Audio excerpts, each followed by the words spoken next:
Howdy folks, and welcome to the Hillbilly Kitchen. Today we're making a super simple 4-ingredient beer bread. That's right, beer bread. You only need 3 cups of self-rising flour, a 12-ounce can of beer, about 4 to 6 tablespoons of butter, you can adjust that a little, and 3 to 4 tablespoons of sugar or honey. Before we get started, I want to take just a moment and ask you to please subscribe to the channel if you're not already. Click the notification bell, like the video, leave us a comment, just say howdy so we know you're out there watching, and share the video. It would mean so very much to me. Personally, it would mean a lot to the channel and its growth, and it would mean a lot to my family. Thank you. Okay, I want to start by saying your bread is not going to taste like beer because the alcohol cooks off. But what the beer does is basically replaces yeast in yeast bread. Now, I said we're using self-rising flour. If you don't have self-rising flour, you want 3 cups of plain flour, about a tablespoon of baking powder, and about half a teaspoon of salt. This is kind of double leavened because the beer does have yeast in it, and like I said, it replaces the yeast. It also replaces all the liquid in the bread.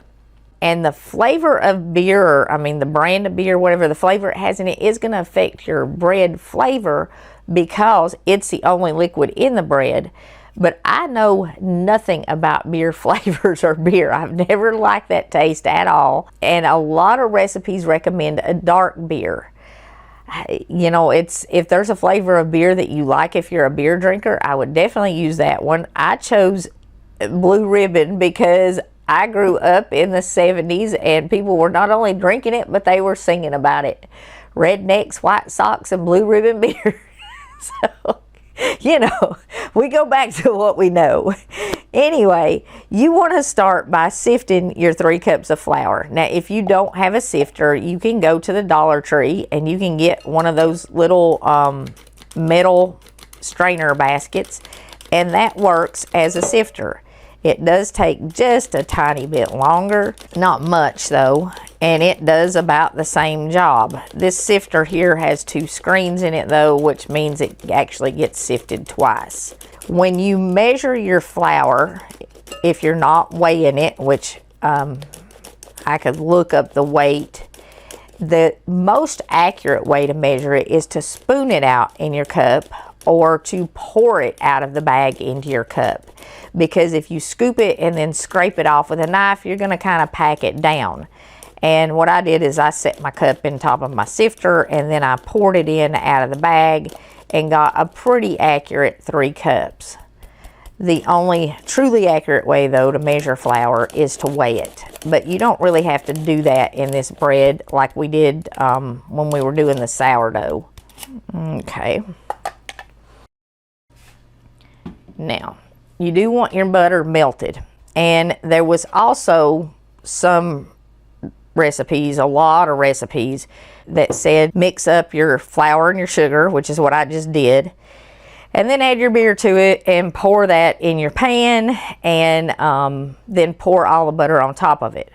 Well, this bread has no fat in it. Beer is fat-free and bread needs fat in it. So I'm not going to do that. I do research everything just about before I make it for you and just see what suggestions other people have. You do want to grease your pan a little. And I also found that this bakes far better in a metal pan than it does a glass pan. So what I do is I just pour a little bit of my butter in the pan. And this works better with 1/3 cup of butter over doing 1/4 cup. You can do it anywhere, like I said, from 4 to 6 tablespoons. I use about 6 tablespoons when I make this. Just kind of get the bottom grease good. And then I'm going to save just a tiny bit because part of what makes this bread good is it has a buttery crust. I'm going to save a tiny bit of my butter and pour it on top of my bread. So I'm going to add about 4 tablespoons to my batter. And like I said, you got to melt it and then save just about a tablespoon and pour it on top of my bread so I still get that buttery crust and crunch. You do want your beer at room temperature. And you just pour it in there and it's going to foam all up. And you want to mix this until it is very well combined. Don't over mix it because that'll make your bread tough. And not sifting your flour with something, or if you don't have a sifter, take a whisk to it. We've done that in videos before, and really get some air into it. Because if you don't do that, your bread will be far more dense. And this is going to give you the texture more of a traditional yeast bread. Now we did the 2-ingredient milk bread, which slices and it makes good sandwiches, but this has the flavor of traditional yeast bread, and it has that kind of more chewy sponge to it that traditional yeast bread has, because the beer does have yeast in it. And like I said, the alcohol is going to cook off, so you know you're not going to get the alcohol in it. And yeast itself produces alcohol when your bread's rising. So whether you do this or you use yeast, you are producing some alcohol. All right, that's pretty well combined. Like I said, we don't want to overdo it. And then you just pour it in your pan. Now preheat your oven to 375 degrees.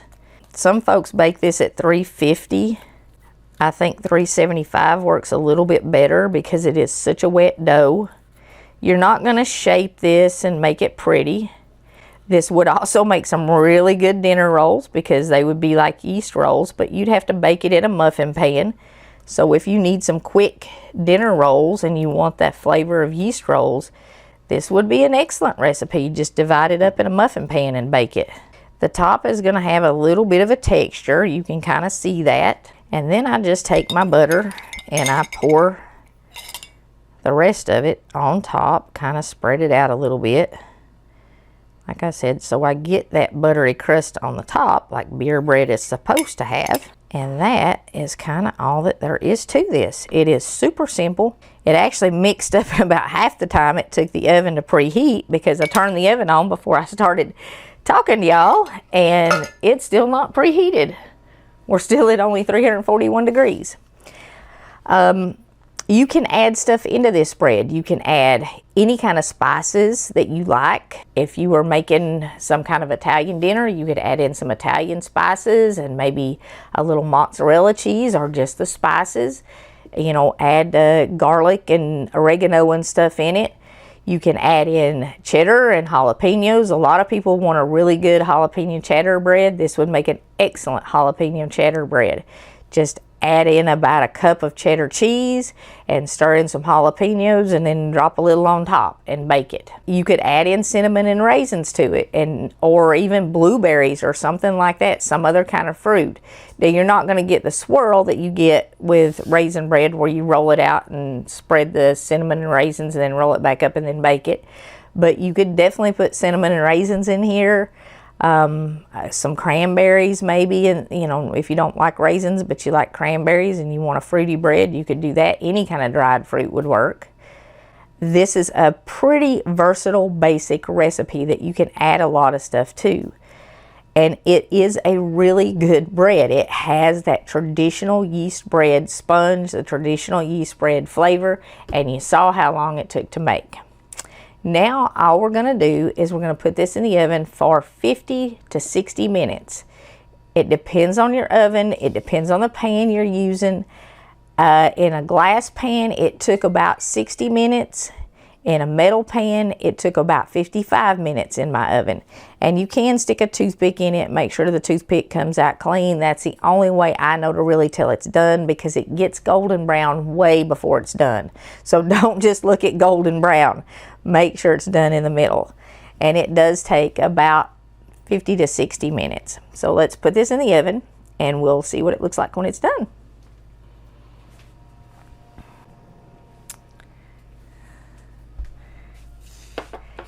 In about an hour, your house is going to smell extremely good, and you are going to have this beautiful brown loaf of fresh homemade bread.